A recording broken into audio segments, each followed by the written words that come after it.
welcome once again to Snowed In, Episode 7. Brought to you by Marvel Legends Supervillains, featuring Crossbones and Madam Mask. Crossbones. All right. Well, Madam Mask is the figure in this. You know what I mean? Those are some figures that you could have in a set. Also brought to you by BetterHelp. BetterHelp. No, it's not real therapy. Never buy BetterHelp. Never buy BetterHelp. I would rather raid Shadow Legends than BetterHelp. You know, I sleep better since I got a Casper Purple sleep number bed delivered directly to my door. They have a 120-night trial. True. Yeah. You know, and if I don't like it, I could send it back after 60 years. All right. Well, unfortunately, none of you got a purple Sleep Number Casper mattress shipped to you to your door last session. You guys actually got quite a bit of stuff done. I was surprised. Yeah. I'm used to you guys like just shitting the bed here and there. No, I'm kidding. It's been doing a fine job. In jail. We had no critical failure, no bestial failure this go around, so we're all fine. I have not put Ryan in jail yet. That has been sad. Makes fun of your incontinence. Jesus, Steve.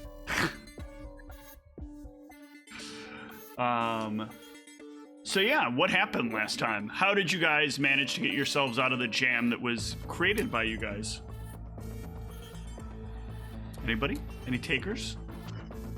Well, It was all because of Warhammer. Not entirely untrue.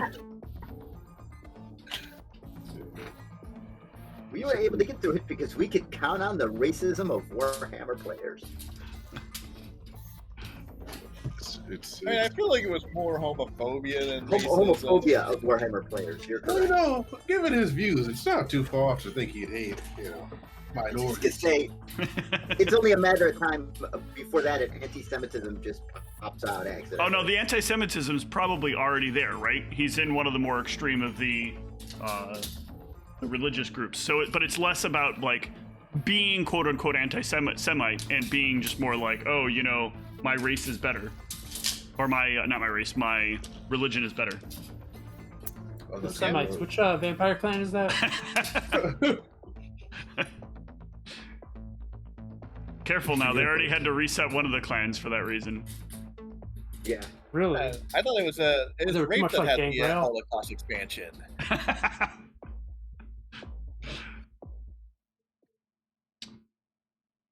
Yeah, you're basically...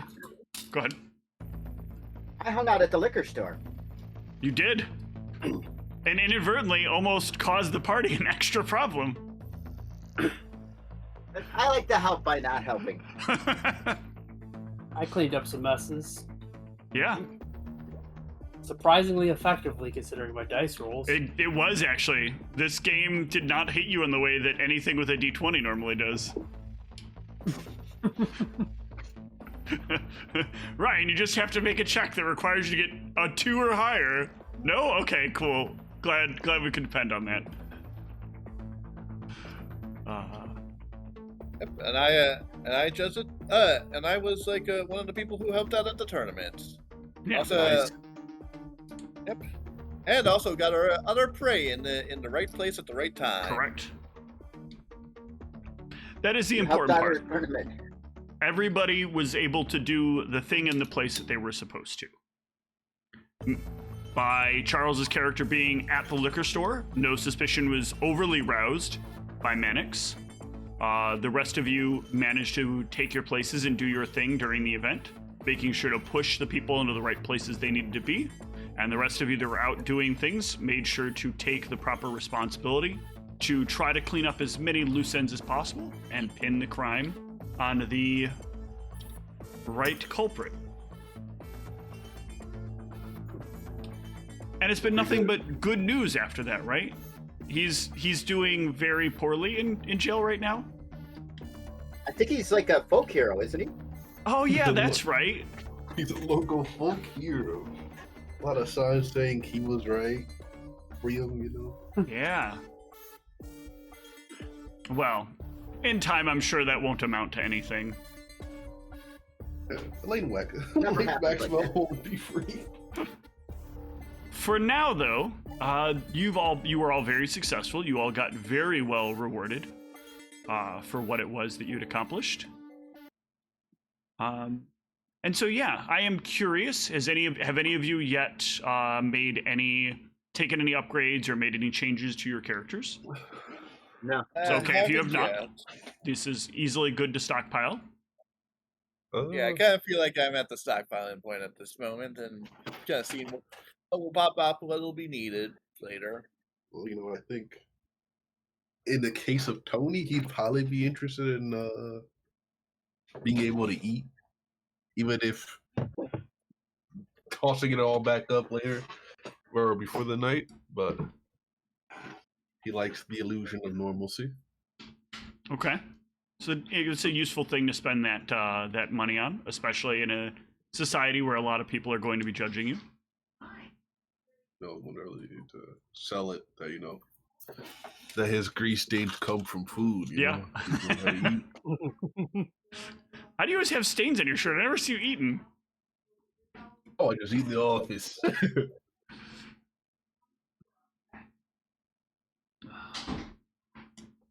So yeah, none of you picked anything up immediately right now. Tony, you'll be picking that up. Yeah. But we can talk about what some of your sort of growth plans are for your downtime. Is there anything you guys want to try to kind of work towards or get set in motion for any future plans that you have? These can be really broad stroke ideas. We don't need specifics. Just a kind of, this is the thing I want to work towards, and brainstorm sort of like what do these pieces of what we would need to get there look like.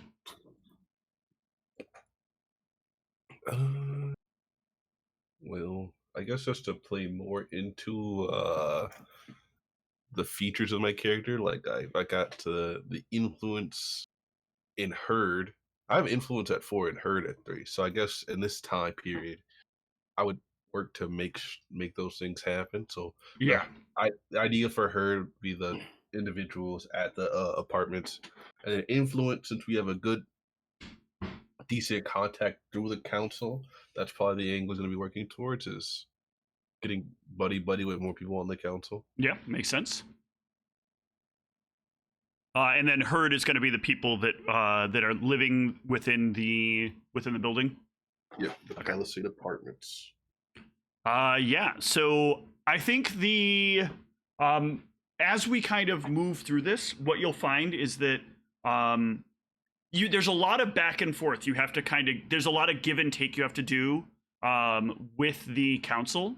And in some of that give and take, you're doing a lot of like getting members of the council to kind of like bend rules very substantially.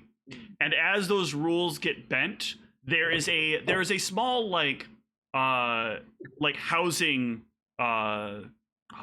subdivision that's near where you're at, and they have this they're very pissed because like you and like what you've bent are really making it hard for the people that run the HOA to have things be well organized, because effectively you're making it look like it would be better for somebody to live in an apartment than it would be to live in a house you paid for.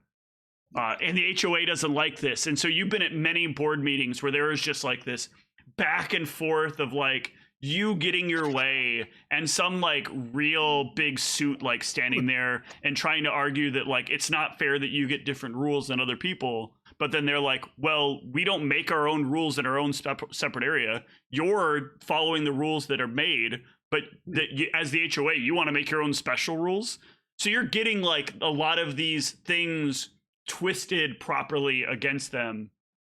And the real hope, ultimately, you can tell that from the council, is that they'll get to that point where the HOA will kind of unwind They find that like they've been having issues with this for a while. The people that live in there have been filing numerous complaints about like overreaching.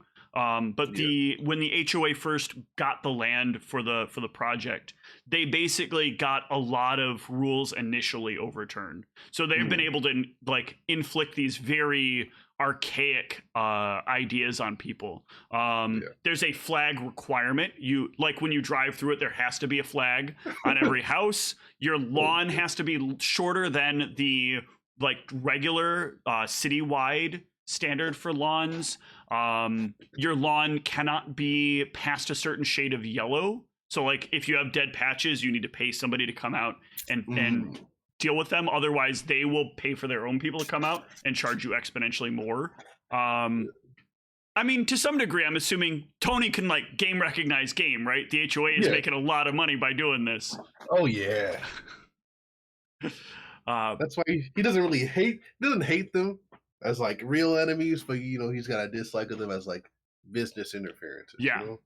And in their case, they really want you to change policies. A lot of what they try to push back again on the board is getting you to make like repairs that you definitely wouldn't want to do, right? Yeah. The AC system has to be one of the biggest ones. It's like almost a full rebuild project that you'd have to have somebody come out, do all the units all over again. You've already got Billy, who's like working on them one at a time, and they work for a while, right? That's good, right? Yeah. No, he'll get to them. Yeah. But they've been really, really like pushing this as the prime factor of being unfair, because whenever they have an AC problem with one of their units, it's an immediate thing that they've got to deal with the board. Now, the board can't actually do anything to inflict this, but it's a meeting they have to attend, or the city might create some sort of ordinance to force that kind of regulation on them. And this is why they don't fully want to pull the trigger on you, but they keep using that as a way to kind of push back and forth. And then you've also been running into a very quiet movement that's happening.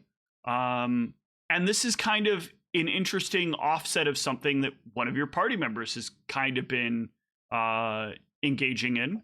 There's a little art studio that exists in town, and they really have a bit of a different mindset than a lot of the other people in the community. There's a lot of normally like this religious ideology, these people that are work devoted, a lot of the standard kind of, I don't want to call it tropes of what is Mormonism, but there's a lot of that unity, a lot of that like work structure, a lot of that like more politically right aligned ideology.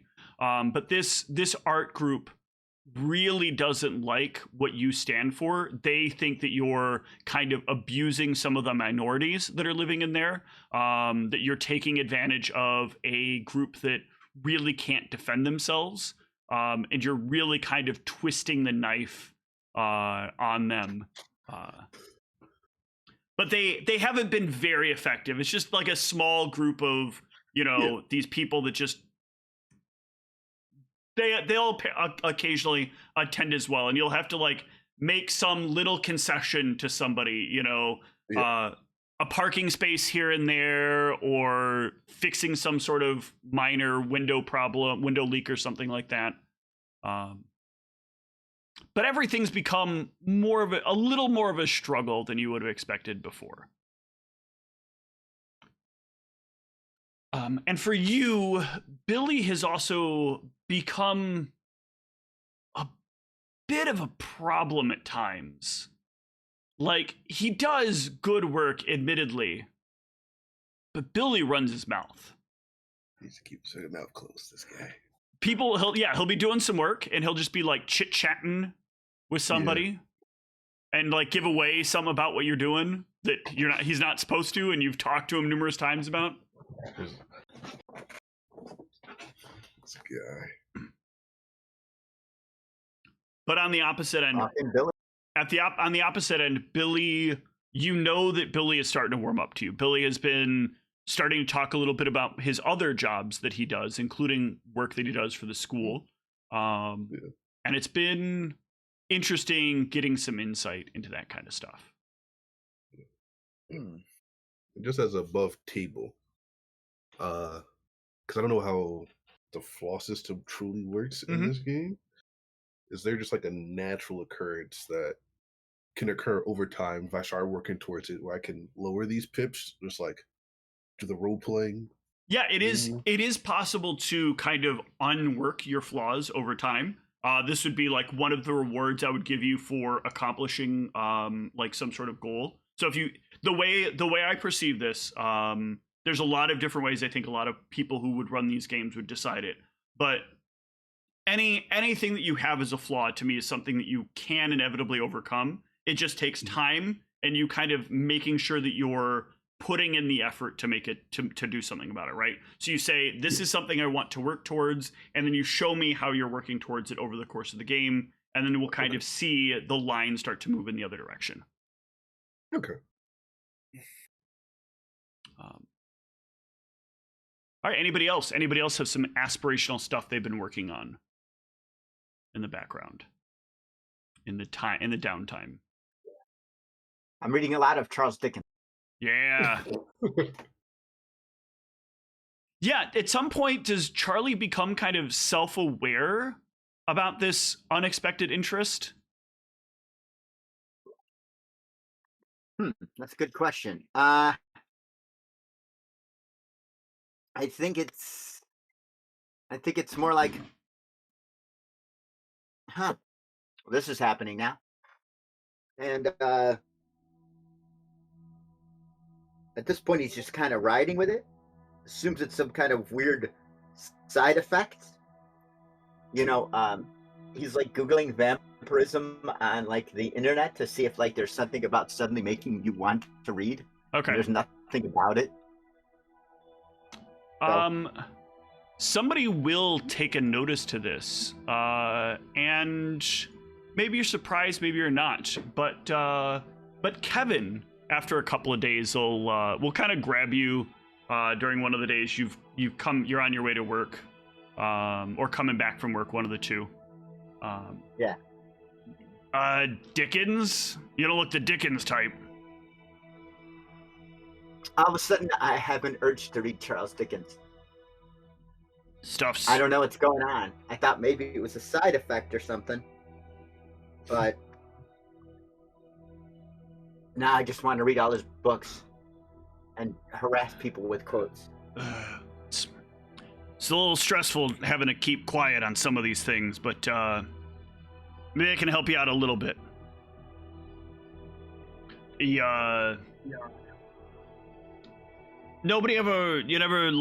ever have like weird dreams about a different life? You being looking different, feeling different, encountering different things, but like these felt more significant than a regular dream. They almost felt like a level of realism to them. Yeah, I suppose I have, yeah. You notice these dreams started to pick up a little before all this this vampire stuff happened to you? Did I notice that? Was that happening to me? It's kind of up to you. It's kind of up to you how you want to like say that you're awakening, right? That's what it's called when you come out, when you like leave the dreaming, right? And become... Yeah. Because what I think we're saying in your character's case is you hadn't reached your awakening. You got embraced. And the embrace probably happened around the same time your awakening would have happened. So it's up to you if it's up to you how that would have went. Yeah, things were starting to get, I was starting to want more. I was starting to see things different. Were you starting to feel that there was like a way that you could make more happen without like having to put in the same amount of work?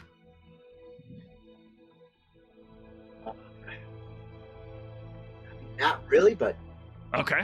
I'm not sure. I'm mostly fishing around. I'm trying to figure out whether or not I can get you to say enough that I can start talking to you about it without breaking my contract with Cipriano. He's a guy that doesn't like when you break a deal. Okay. I can tell you about some things, though, that are relatively related to this, and maybe you can eventually put some pieces together. But usually, the kind of people that are going through what you go through, they had what could have been a different life before whatever made them a vampire happened.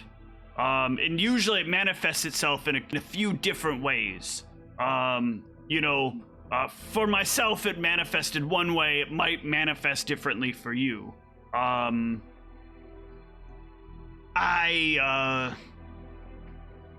This is harder than I thought. I'll need Cipriano taking away my help. When the time comes, when you start getting some of your training, I'll try to push to see how much I can tell you about. In the meantime, if you happen to notice anything weird happen if you ever go to the art gallery, just kind of lean into it, but not too far. Just kind of go with the flow.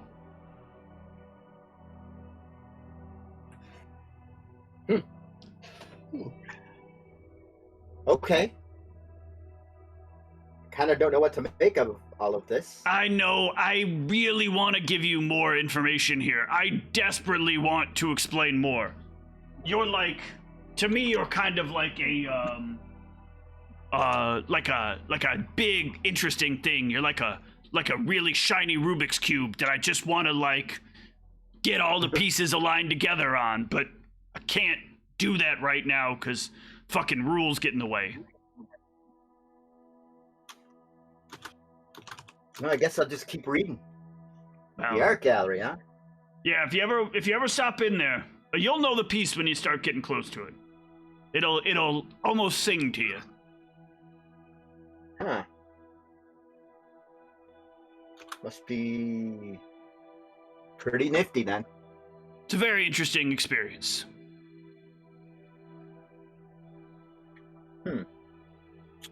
Okay.